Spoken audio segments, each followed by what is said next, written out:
Halo teman-teman, selamat datang di Sarjana Sains. Pada kesempatan kali ini, kita akan membahas tentang tipe percabangan batang tumbuhan. Pertumbuhan batang dapat dilihat dari percabangannya. Kebanyakan tumbuhan melakukan percabangan, walaupun sedikit. Batang yang tidak melakukan percabangan kebanyakan dari golongan tumbuhan monokolit. Misalnya pada jagung, bambu, dan sebagainya. Nah, kali ini kita akan membahas tentang cara serta jenis-jenis percabangan pada batang. Tipe percabangan batang. Tipe percabangan batang ada bermacam-macam, yang dibedakan menjadi 3 macam, yaitu secara monopodial, simpodial, dan menggarpu. Cara menentukan percabangan pada batang adalah dengan melihat posisi batang, pokok terhadap cabang-cabangnya. Cabang muncul dari batang utama. Cabang yang besar, yang biasanya langsung keluar dari batang pokok, disebut dahan atau ramus. Sedangkan cabang-cabang yang kecil disebut ranting atau ramulus. 1. Percabangan monopodial, yaitu jika batang pokok selalu tampak jelas karena lebih besar dan lebih panjang, atau lebih cepat pertumbuhannya daripada cabang-cabangnya. Contoh pada pohon cemara. Yang kedua, percabangan simpodial, yaitu jika batang pokok sulit ditentukan. Hal ini disebabkan oleh batang pokok menghentikan pertumbuhannya, sehingga pertumbuhan cabang lebih dominan. Dengan kata lain, pertumbuhan batang pokok kalah cepat dibandingkan dengan pertumbuhan cabang, sehingga batang pokok hanya terlihat di bagian bawah saja, karena pada bagian atas tumbuhan sudah merupakan cabang-cabang. Contohnya pada sawo manila. Yang ketiga, menggarpu atau dikotom, yaitu jika batang bercabang menjadi 2 dan ukurannya sama besar. Contohnya, tanaman paku andan dan nipah. Sifat percabangan batang. 1. Geragi. Flagellum atau stolon. Geragi adalah cabang-cabang kecil panjang yang tumbuh merayap dan dari buku-bukunya ke atas keluar tunas baru dan ke bawah tumbuh akar-akar. Tunas pada buku-buku ini beserta akar-akarnya masing-masing dapat terpisah menjadi suatu tumbuhan baru. Sifat cabang ini dikelompokkan menjadi 2 macam, yaitu 1. Cabang merayap ke atas tanah. Contohnya pada daun kaki kuda dan arbe. 2. Cabang merayap ke dalam tanah. Contohnya teki dan kentang. Yang kedua, wiwilan atau tunas air, yaitu cabang yang biasanya tumbuh cepat dengan ruas-ruas yang panjang dan seringkali berasal dari kuncup yang tidur, ataupun kuncup-kuncup liar. Contohnya terdapat pada pohon kopi dan pohon coklat. Yang ketiga, sirung panjang atau virga, yaitu cabang-cabang yang biasanya merupakan pendukung daun-daun dan mempunyai ruas-ruas panjang. Pada percabangan ini tidak pernah dihasilkan bunga, sehingga disebut cabang mandul atau steril.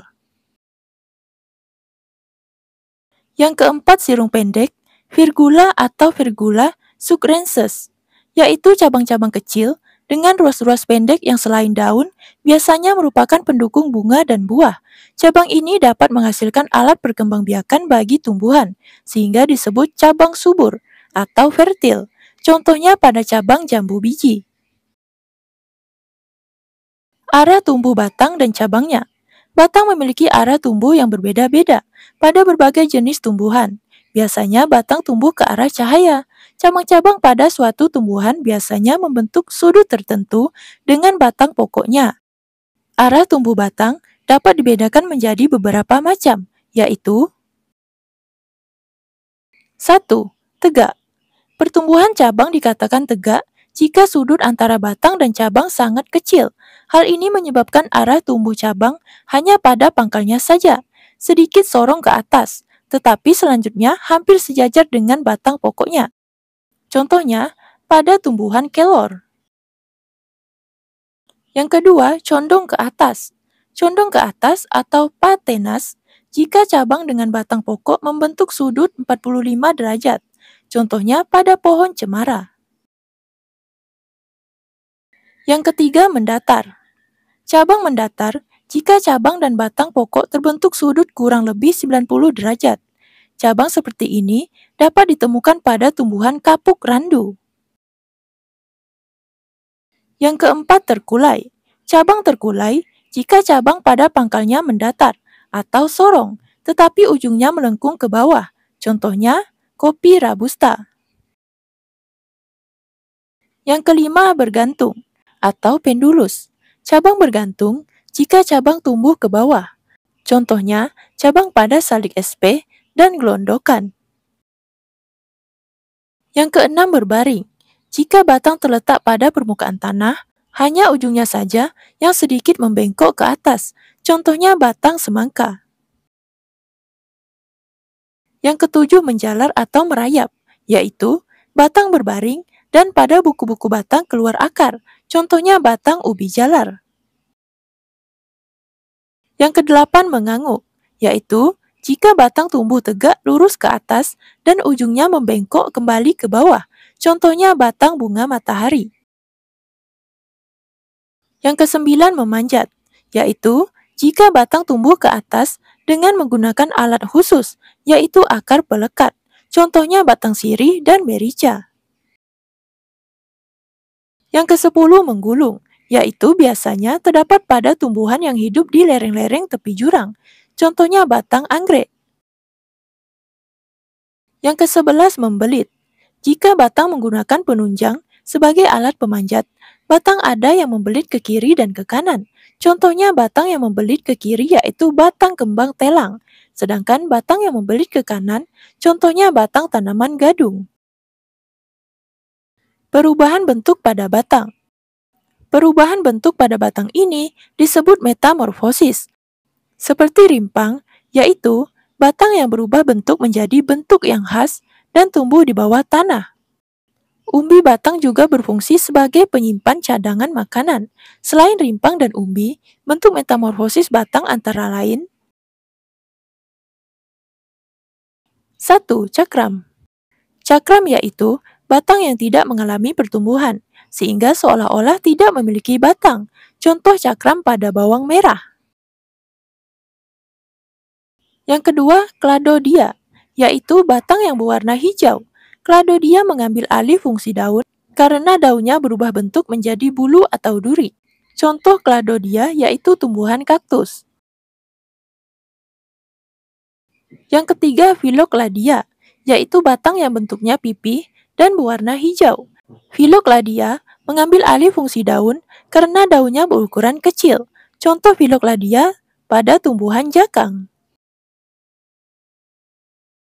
Yang keempat, duri dahan, yaitu duri yang berasal dari cabang atau ranting.